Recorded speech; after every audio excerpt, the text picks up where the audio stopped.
Welcome to the wonderful world of wine. We are your hosts, Mark Lindsay and Kim Simone, exploring all things wine with you. You can find us on Facebook at The Wonderful World of Wine.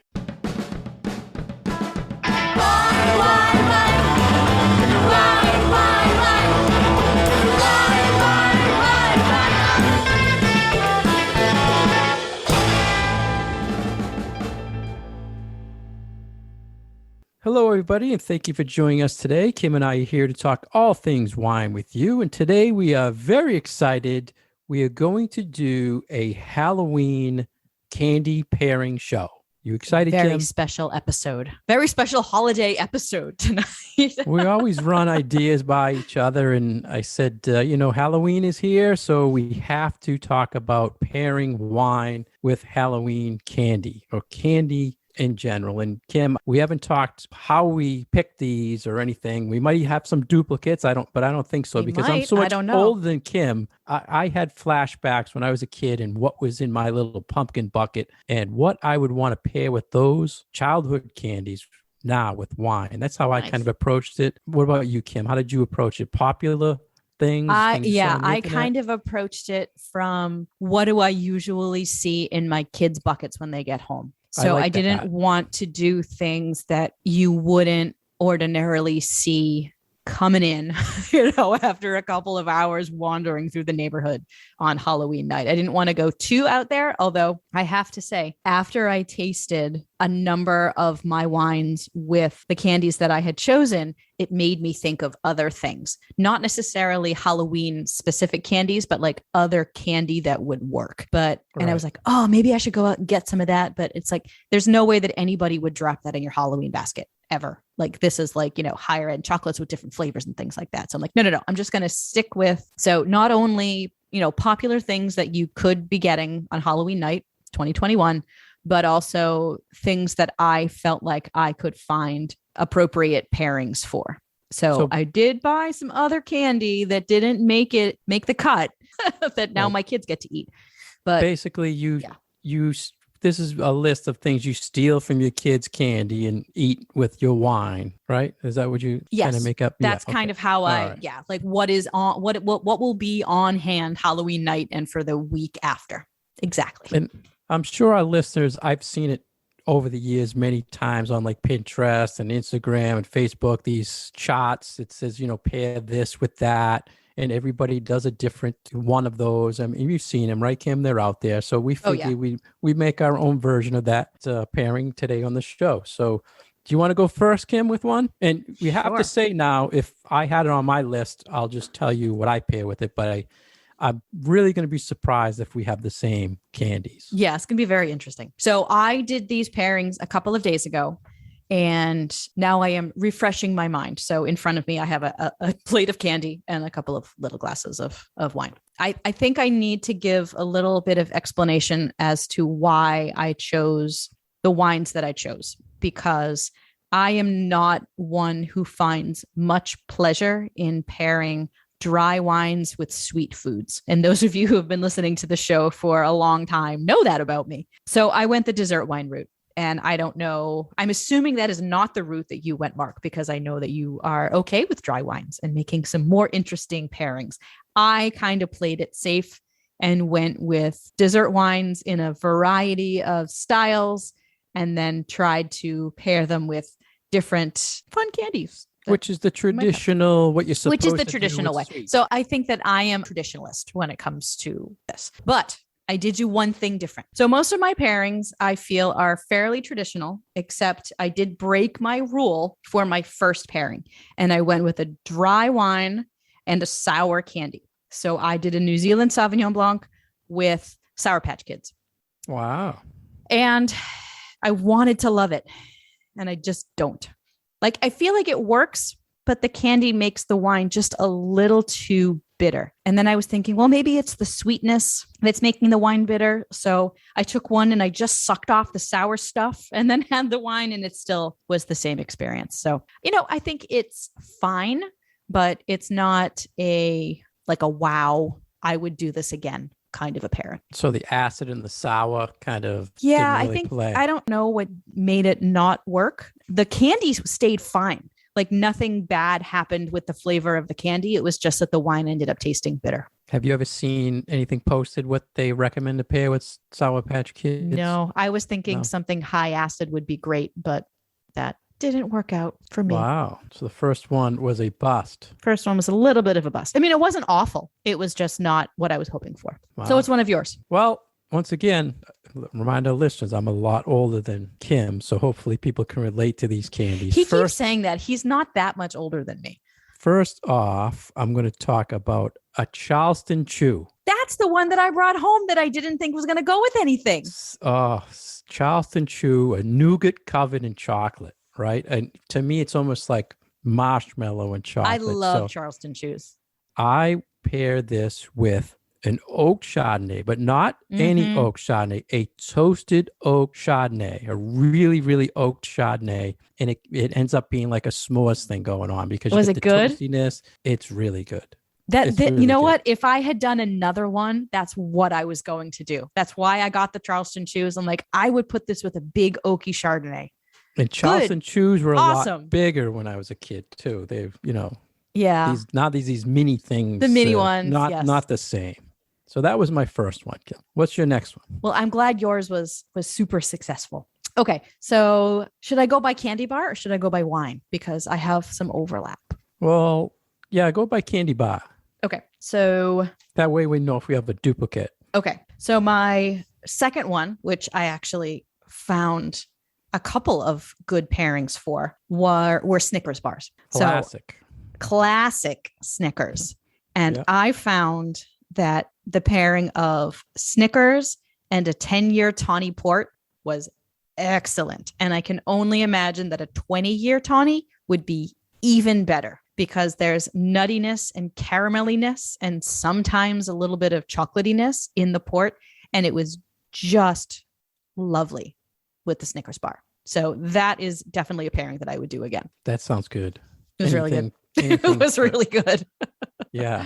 Now I can relate to, I did have tawny port on one of my pairings, but with a different candy. You want to continue with your Snickers? Or you want me to tell you what I paired tawny port with? I want to know if you had Snickers. Do you have Snickers on your plate? I did not. No, I did not have no Snickers. No. I tried my Snickers with other things, and I would say that the port was the most successful of the pairings. What other wines did you attempt? I tried it with a Banyol, and I tried it with an Oloroso sherry, and neither of them were anywhere near as good as the port pairing. So you know my theory on the peanut butter thing, right, Kim? Something grapey. So I would thought the Banyol would have worked because it would have a little bit more fruit. Just wait. But you just wait. Okay. I've got more coming. So that was it for Snickers bar? So that was my Snickers. Yes. So far and away, the port was the winner with the pairing of Snickers. And now I'm looking at this piece of Snickers bar and I want to eat it again. I'm going to eat it now. I'll keep with the tawny port. I paired tawny port with Milk Duds. Oh. Do you know Milk Duds, Kim? Caramelly on the inside. Yes, Milk Duds. Sure. Right. They come in a little box. Now you think the kids get like 2 little Milk Duds in a box. I think so. It might be 4, but it's like not a lot of Milk Duds. Milk Duds or malted milk balls also I feel work with tawny port because they're very different from each other though. The malted and the tawny and the nuttiness, I love that combination. So those were my tawny port pairings. Wonderful. With Milk Duds, mostly Milk Duds. So I think I'm now going to jump to my best pairing of Halloween candy and wine. I'm just going to jump right to it. Is it going to be a sparkling? Oh God, no. You said okay. No sparkling were on your list at all, huh? No bubbles. I thought of doing a Moscato, but I could not think of Halloween candy that my kids could legitimately get in their baskets that would really go with Moscato. Because I feel like chocolate doesn't work with it. You would need something fruity. So there are a lot of desserts that would work, but not candy. Well, I have one. And not Halloween candy. When you're done, I have one. You have one? Oh, that was one maybe you're more creative than I. No. All right. So anyway, the winner. What's your best one? Of Halloween candies was definitely peanut butter cups. I had great pairings with peanut butter cups. I had two really wonderful pairings.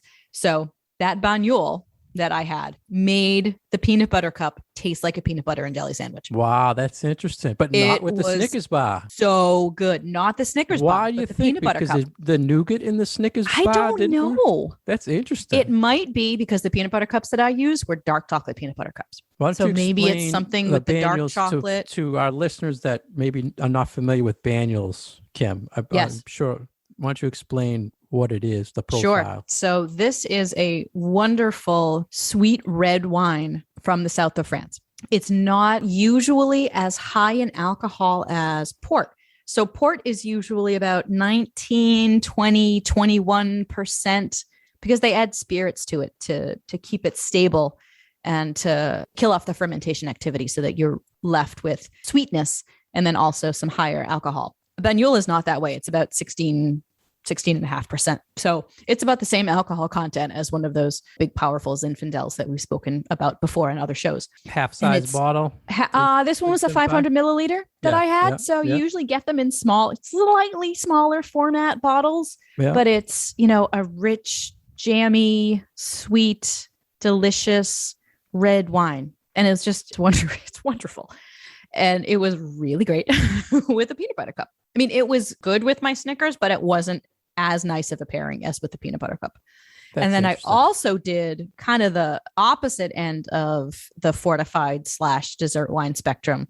I did an Oloroso sherry with the peanut butter cup as well that had like overwhelming nuttiness to it. And I tend to sometimes like those pairings where you have the same flavor in the wine and the food. And I think the nuttiness of the sherry and the nuttiness of the peanut butter really played off of each other really well. So that was a surprising one because that's a little bit drier than the Banyul, but I was not expecting. The Banyul I actually brought home sort of on a whim because we had like just a couple of ounces left over from work. And I'm like, I'm going to bring this home and see how it goes with dessert and candy. And it worked really, really well. So I'm really pleased to have made that discovery. I love Banyul's Chapoutier. Yes, that's the one I'm drinking actually. Is it with the Braille on the label? With the Braille. Yep. Yeah. And this is 2017. So it's not super old either. That's my go-to finishing of a meal at Davio's. I get a glass of Banyuls. It's lovely. That's good. I'm going to have some right now. Before we take a break, I'll tell you what I did pair my Moscato d'Asti with. Yes, please. Moscato d'Asti. Bitter honeys. You familiar with bitter honeys? I am. Old school. It's like an almond bits and honey taffy type of thing. But there's no chocolate to it, right? No chocolate. Correct. I think that's the thing. This is where I wanted to do sweetness. So like the Charleston Chew was kind of a pairing of the toastiness. The Milk Dud was a pairing of the caramel.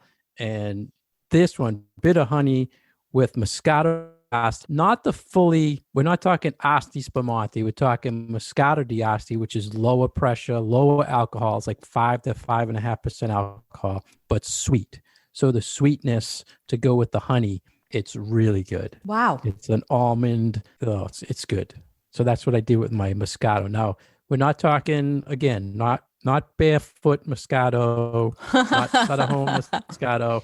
Moscato from the Asti region in Italy. It's just a phenomenal pairing.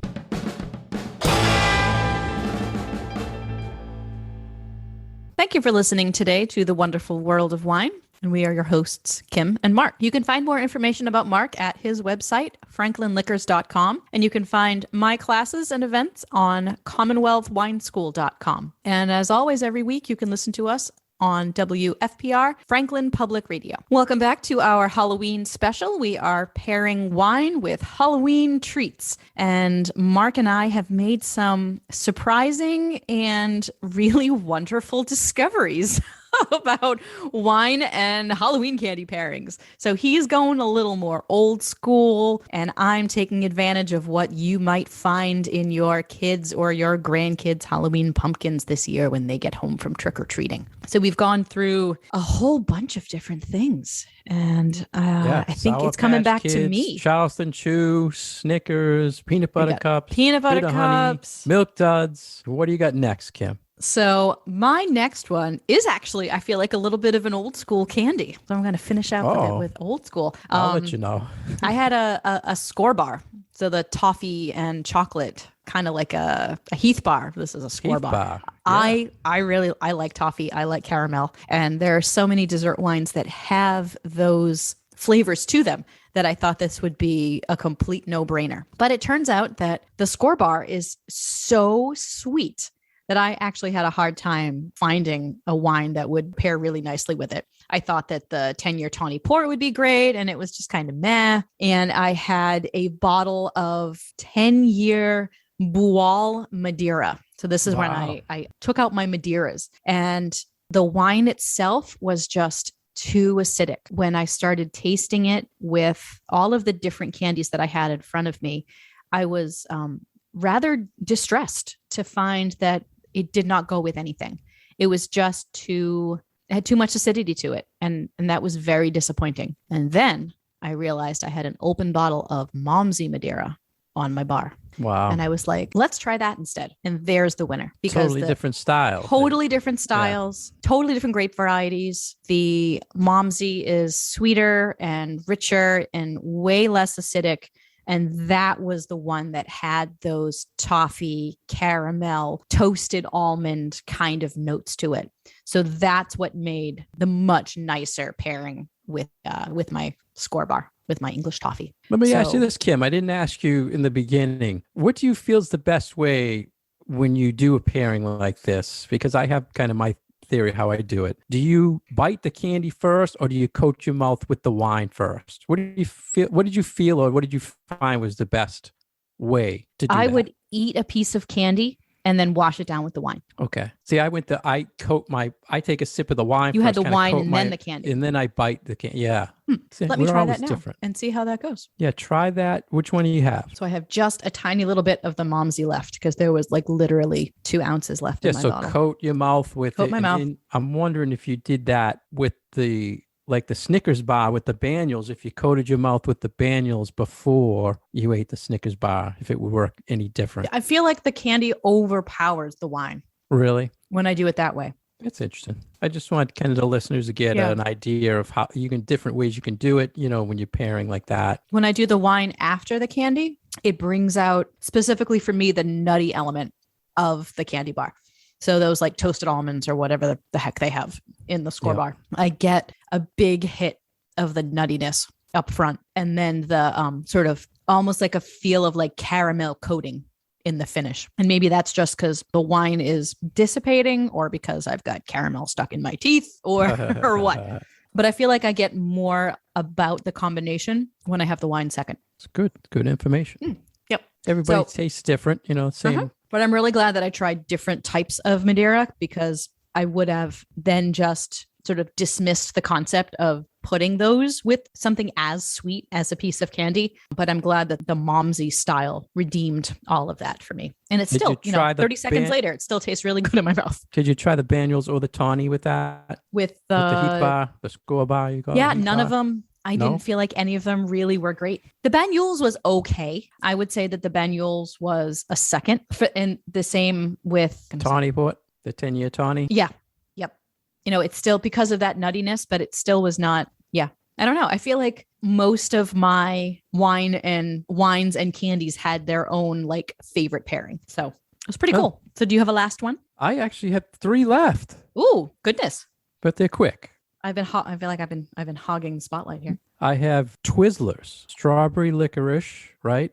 And I'm going with the fruit, and I'm pairing with classic Pinot Noir because I'm highlighting that strawberry fruit with the fruitiness of a light Pinot Noir. 100% Pinot Noir with Twizzlers. Here's one, Kim. I don't know if you had this when you were a kid. I don't even know if they're still around, but we had these wax lips.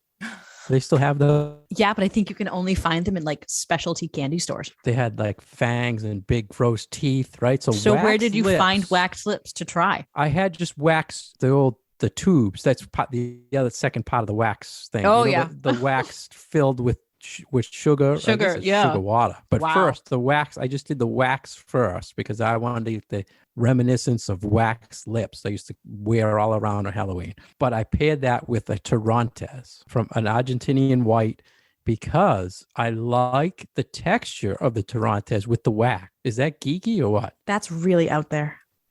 the wax, like I the was like, oiliness. how did you even come up with that idea? Yeah, like you, I had a little Torontes left over, and I said, There you go. I think this would work with, but then the wax, would they fill it with I guess it's just sugar water, different flavors. Uh-huh. Now, with that, it's kind of different. I would go with more of, what did I put with that? I totally forgot. Oh, the fruitiness of the wax.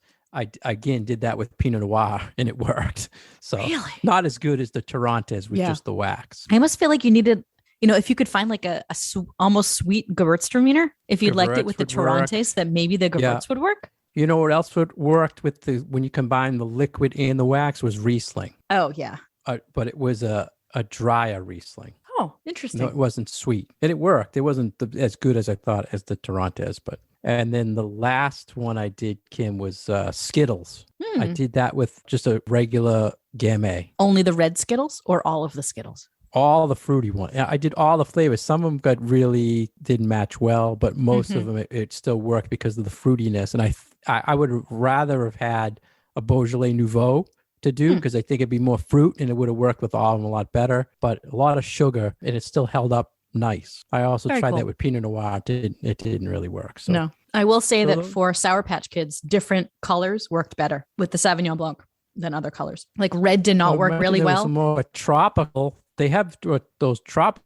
They have all sorts of too, don't they? All sorts of flavors. Yeah, I had heard about doing Skittles with as a pairing, but I didn't follow up on it. I'm like, I'm going to do all these traditional things. Yeah, I think of all of them, Skittles was probably the more modern candy that I did. I tried to go more old school that I remember as a kid, and the wax thing was just, I don't know, just brought back memories, I guess. So did we not have any overlap with our candies or our wines? Well, Tawny, I had just the Tawny port. That was it. But I mean, not for the same candy and not the same way. So yeah, that's interesting how very cool. I still say it has to do with the age thing, but we always approach food pairings different. Yeah, I don't think it's necessarily I think that the candies you chose maybe showed your age a little bit more, but you have a very different philosophy when it comes to pairing wines with food than I do. And I think that these little things that we do are really fun because it showcases the many different ways that you can approach it, and that there isn't a right way and there isn't necessarily a wrong way. There's just your way, and find what works for you.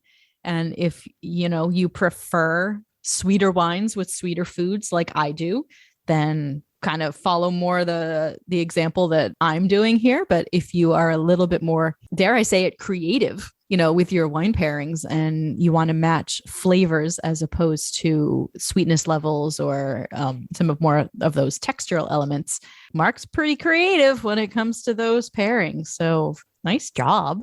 Well, I think that's the whole thing in the wine world in general, right, Kim? Your palate and my palate are different. So what we feel we pair together is going to be different as well. But again, it goes back to the rule thing. Is there really anything wrong or bad if it's you think it tastes and matches up good? You know what I mean? Because a lot of things you were saying to me made perfect sense.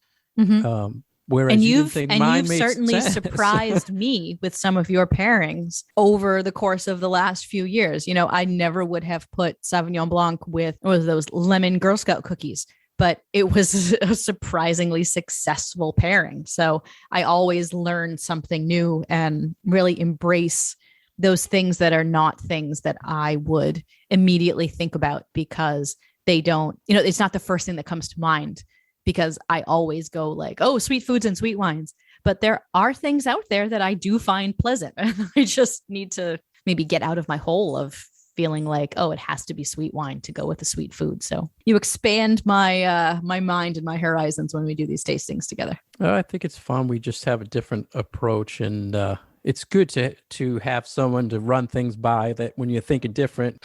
Not that I'm thinking I'm crazy all the time, and but you had some very unique wines that most of our listeners probably never even had either. I always try to think, I go back to when I was taking my first wine classes and I was in with these chefs and they had all these elaborate dishes they were talking about pairing, and they get to me and I'd say, yeah, Merlot and meatloaf. And they'll just look at me like, what's with this guy? But that's my food world. It was But you know what's a great genetic pairing? Merlot and meatloaf. See, it worked, right? It totally worked. does. And everybody else was talking about, frog gras. And I'm like, no, Merlot and meatloaf. That's There you all. go.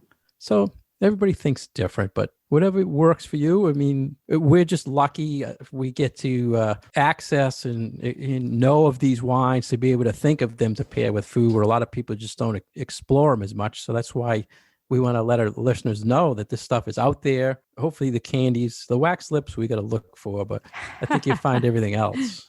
I got all my candy at Walgreens, so I know it's all out there. They're so small, though. It's just, it's so I don't know. small. I'm staring at a bunch of candy bars here that are half consumed. So, what are you giving out for Halloween, Kim?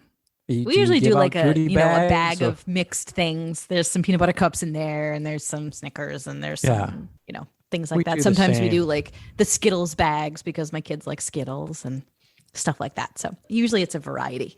Often we have to have peanut butter cups in the house because my husband really does like them. So now, sometimes we do favorites beverages? so that.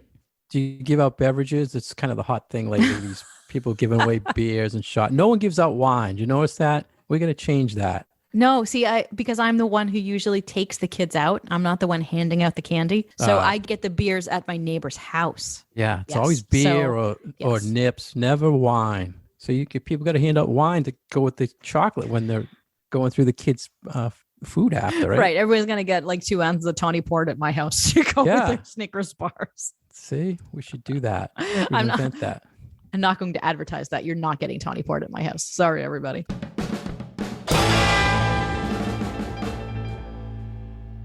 You've been listening to The Wonderful World of Wine, and we are your hosts, Mark Lindsay and Kim Simone. We're here every week on Franklin Radio, WFPR 102.9 FM. For more information about Kim, you can go to CommonwealthWineSchool.com. For more information about myself, please go to FranklinLiquors.com.